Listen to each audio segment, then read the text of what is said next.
নমস্কার, welcome back to my channel.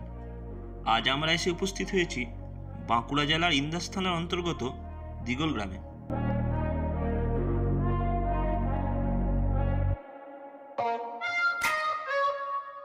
Dighal গ্রামের অবস্থান হুগলি জেলার সীমানায়, যদিও এই গ্রামটি বাঁকুড়া জেলায় অবস্থিত। এই গ্রামের সিদ্ধেশ্বরী কালী পুজো খুবই বিখ্যাত। ঠিক কবে থেকে এই পুজো শুরু হয়েছিল তা সঠিক দিনক্ষণ আজ আর কেউ বলতে পারে না। তবে এই পুজো যে সুপ্রাচীন তাতে কোনো সন্দেহ নেই। তা কিভাবে শুরু হলো এই পুজো? কথিত আছে, দিগল গ্রামে ভট্টাচার্য পরিবারের একটা টোল ছিল। মাটির চালায় বসে গুরুমশাইয়ের কাছে পাঠ নিত পড়ুয়ারা। কেউ গীতা, কেউ রামায়ণ, কেউ আবার মহাভারতের পাঠ নিত। পাঠ সমাপ্ত করে সাধ্যমতো গুরুদক্ষিণা দিয়ে চলে যেত তারা। প্রবেশ করত কর্মজীবন। দিগল গ্রামের ওই টোলে পড়তে এসেছিলেন দ্বারকেশ্বর নদীর তীরবর্তী গোঘাট থানার আশপুর গ্রামের মুখোপাধ্যায় পরিবারের এক ব্যক্তি। পরে ওই ব্যক্তি ওই দিগল গ্রামের ত্রিমুণ্ডী আসনে বসে কালী সাধনায় সিদ্ধি লাভ করেন এবং ফিরে যান নিজের গ্রামে এবং সেখানে পঞ্চমুণ্ডির আসনে বসে সাধনা করে সিদ্ধি লাভ করেন। পরে ওই ব্যক্তি এই দিগল গ্রামের ত্রিমুণ্ডী আসনের পূজার ভার দিয়ে যান ভট্টাচার্য পরিবারের শিক্ষাগুরুকে। সেই সময় থেকেই দিগল গ্রামের ভট্টাচার্য পরিবার বংশানুক্রমে এই পুজো করে আসছে। তবে সময়ের সঙ্গে সঙ্গে তাল মিলিয়ে গড়ে তোলা হয়েছে পুজো কমিটি। সেই পুজো কমিটি এখন পুজোর দেখাশোনা করে। তবে এই পুজোর নিয়মও ভিন্ন, রয়েছে এক ভিন্ন মত। গঙ্গা জলে দেবীর অর্চনা হয় না। নিজেদের পুকুরের জল, নিজস্ব ধ্যান ও নিজস্ব পূজার মন্ত্রে পূজিত হন এই দেবী। পূজা শেষে বিসর্জন হয় সম্পূর্ণ নিঃশব্দে। মূর্তি তৈরিতেও রয়েছে বিশেষ নিয়মরীতি। এই কালী পুজো শুরুর প্রথম থেকেই মূর্তি তৈরি হয় আশপুর গ্রামের মুখোপাধ্যায় পরিবারে। সেই রীতি মেনে আজও সেখানেই মূর্তি তৈরি হয়। সেই কারণে সিদ্ধেশ্বরী মূর্তির তৈরির জন্য কাঠের যে অবয়ব রয়েছে সেটি আজও পাঠানো হয় দিগল গ্রাম থেকে আশপুরে। আশপুরের মুখোপাধ্যায় পরিবারে তৈরি হয় দুটি মূর্তি, একটি নিজেদের পুজোর জন্য, অন্যটি দিগল গ্রামের পুজোর জন্য। কালী পুজোর দিন সন্ধ্যাবেলায় মায়ের মূর্তি আনা হয় আশপুর থেকে। আশপুর থেকে দিগল গ্রাম 11 কিলোমিটারের পথ। পথে পড়ে নানা গ্রাম, যেমন বাউড়ো, নেত্রখণ্ড, কেঁচেরা। এই সমস্ত গ্রামের মানুষজন রাস্তার দুধারে ভিড় করে দাঁড়িয়ে থাকেন মায়ের আগমন দেখার এবং মায়ের উদ্দেশ্যে পুজোও দিয়ে থাকেন। শোনা যায় এই পুজো সামগ্রী আগে ভট্টাচার্য পরিবার থেকে আসতো। বর্তমানে পুজো কমিটির তত্ত্বাবধানে এই পুজো হয়। আশপুর থেকে দিগল গ্রামে মায়ের মূর্তি আনার মুহূর্তের ছবি এই মুহূর্তে তোমরা দেখতে পাচ্ছ, যে ছবি আমি কালী পুজোর সময় তুলেছিলাম।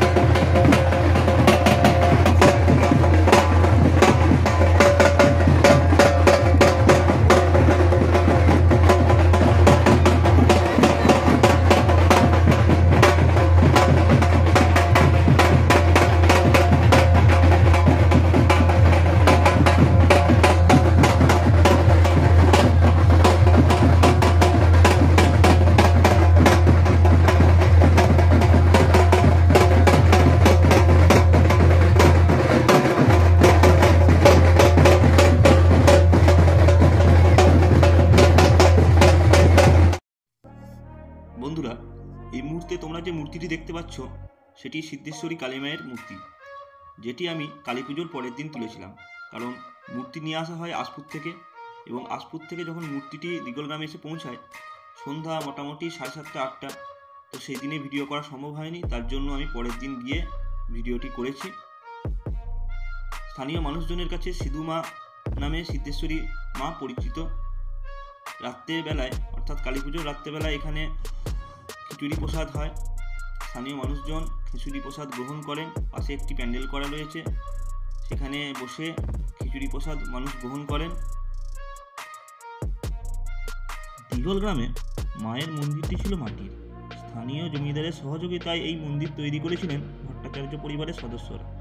পরবর্তীকালে যখন মন্দির ভেঙে পড়ে তখন পাশাপাশি খোরশি গ্রামের অভয় সরকার ওই জায়গাটিতে নতুন একটি পাকা মন্দির তৈরি করে দেন।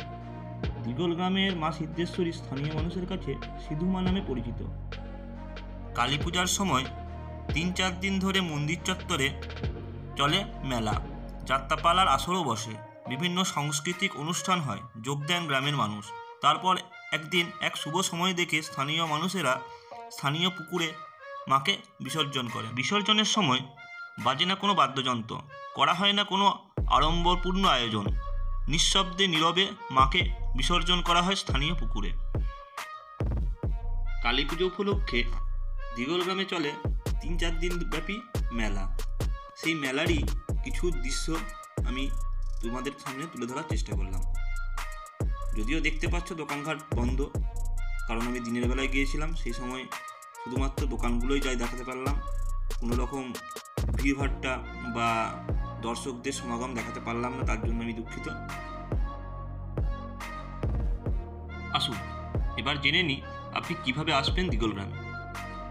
আরামবাগ, কলকাতা বা বাঁকুড়া থেকে যারা আসতে চাইছেন তারা সর্বপ্রথম ট্রেনে বা বাসে চলে আসুন আরামবাগ, এবং আরামবাগ থেকে বর্ধমান লাইনের যে কোনো বাস ধরে আপনি নেমে পড়তে পারেন উচালনে, এবং উচালন থেকে যে কোনো বাস ধরে আপনি চলে আসতে পারেন দিগল গ্রামে, বা সরাসরি আরামবাগ থেকেও দিগল গ্রামগামী বাস পাওয়া যায়।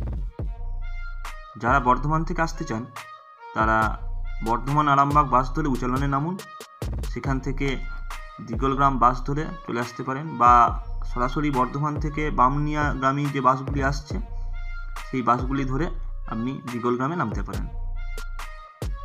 তো বন্ধুরা, আজকের মতো ভিডিওটা এখানেই শেষ করছি। ভিডিওটা ভালো লাগলে এই চ্যানেলটাকে সাবস্ক্রাইব করবে, ভিডিওটাতে একটা লাইক দেবে। দেখা হচ্ছে পরবর্তী ভিডিওতে, ততক্ষণের জন্য বাই।